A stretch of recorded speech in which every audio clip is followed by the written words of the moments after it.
Yeah, good morning everyone and welcome to Planet Tech.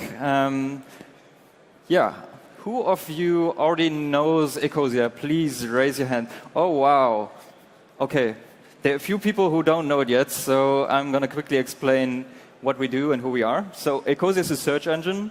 It pretty much works like Google, so you type in your search terms, and when your clicker works, then you hit enter, and we show you search results.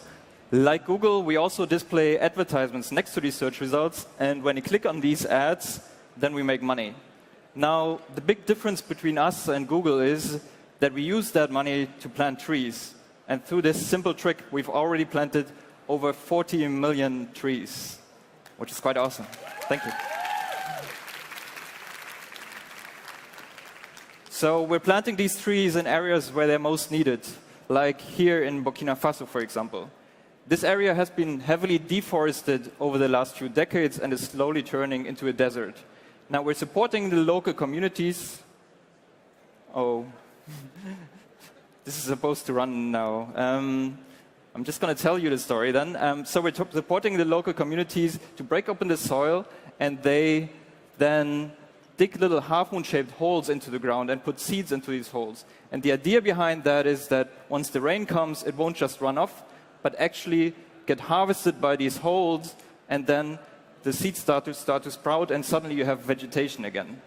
So in a few years, this area is actually going to look like this.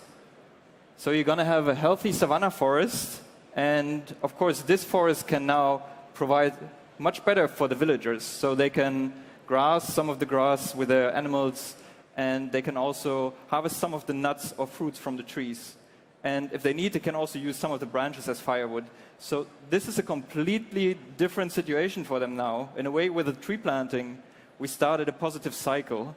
And before we started planting trees there, many people didn't have really opportunities and were thinking about moving away.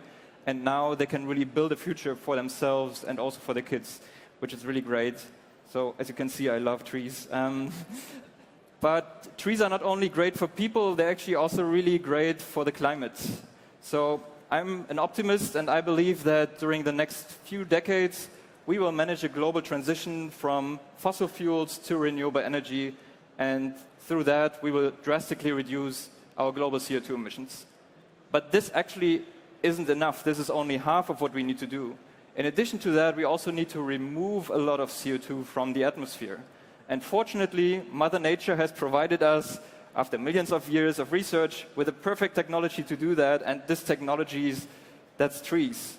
So trees are really good at sucking CO2 out of the air, so we need to plant trees, and we need to plant a lot of them.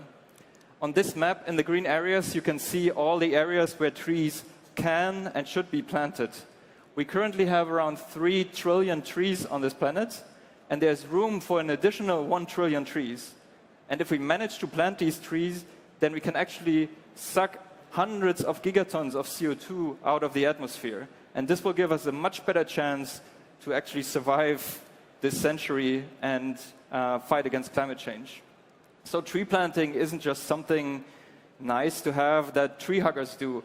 It is really, really important for the survival for us as a species. So in my opinion, a massive global reforestation is as important as the transition to renewable energy. But of course, we don't only need to plant trees, we also need to make sure that the trees stay standing. And at Ecosia, we're also doing that. So we have a few forests that we really consider very important, like this one here, for example. This is the forest of Humburg, and it is located in Germany, and it's actually situated right next to an open-cast coal mine. Now, this is the biggest man-made hole in all Europe, and the excavator that you're seeing there is actually as big as the Titanic. So the power plant that is operating this coal mine is the biggest single emitter of CO2 emissions in Europe. And the company behind that power plant, that's called RWE, is actually planning to extend production and cut down the Humburg Forest in order to increase coal production, which many people believe is a bad idea. So there was a massive protest in Germany happening, and you had even thousands of people coming to the coal mine and illegally squatting the coal mine in order to stop the coal production. So you have Germans actually breaking rules, which doesn't happen very often.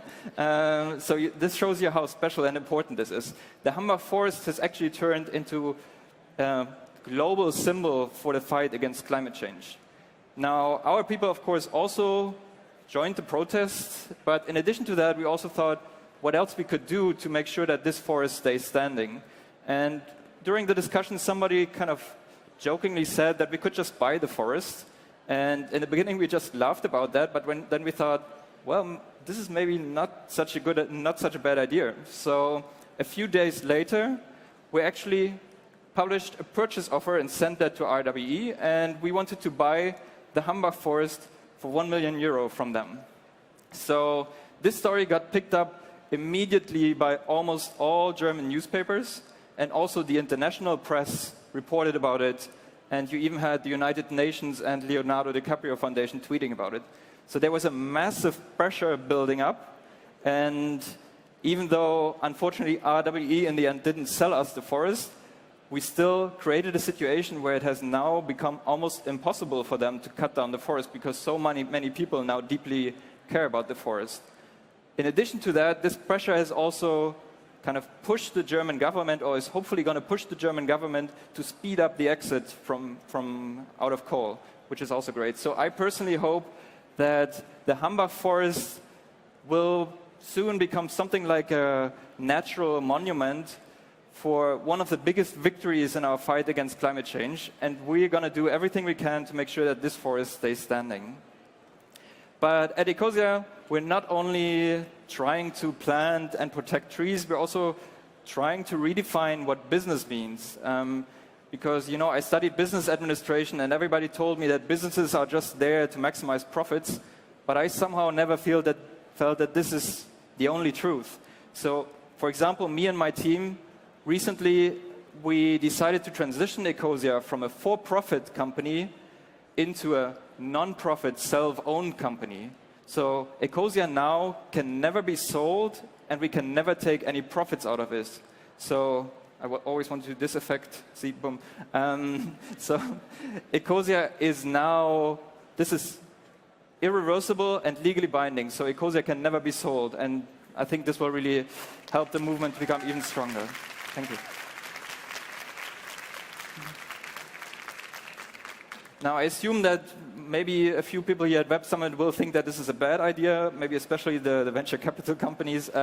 But for us, this really feels like the right thing to do. This felt like the right thing to do. And when I started Ecosia a few years ago, I wanted to plant millions of trees and not kind of make millions of euros. So for us, this was kind of the logical consequence. I just, personally, I just love trees so much more than I do love money. And now I see I have only one more minute left, so I want to close by just saying one more thing, like Steve Jobs always did. We have a little surprise for all of you, so not only the people here in this room, but also the other attendees. Together with the team from Web Summit, we actually agreed that we would plant a tree for every person that attends Web Summit. So you all now, we planted a lot of trees together, which is really great. Thank you.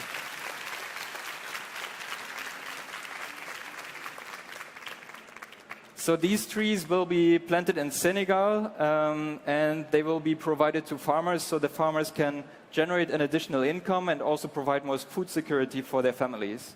We actually have a team from Ecosia going to Senegal right after Web Summit. So if you want to know more about your trees or get some updates on your trees, then you can just follow us or Web Summit on the social media channels, and you can see what's going on with your trees.